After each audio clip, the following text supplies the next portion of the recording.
কেরে বন্ধু জঙ্গলের মধ্যে তুই আবার ঢেলা চুকে মানে ভয়টা কিছু নাই নাকি? ভূত দেখলে ভূতে কি আমার ভয় লাগে? কিরে ভাই ভূত নাকি? ভয় পাচ্ছে ভয় পাচ্ছে।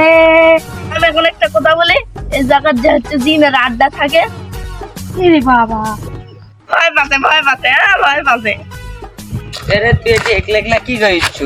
তুই আমার বন্ধু শিপানেক দেখতে পাচ্ছ না তুই? হ্যাঁ তুই শিপানেক দেখতে পাচ্ছ না? কি বাত তুই এটি শিখনে? কেন ভূত? আমি আসলে ভূত, আমি আসলে কেন বন্ধু তুই কি বলেছিল? তুমি আমার বন্ধু গো, ওই শালা ভূত।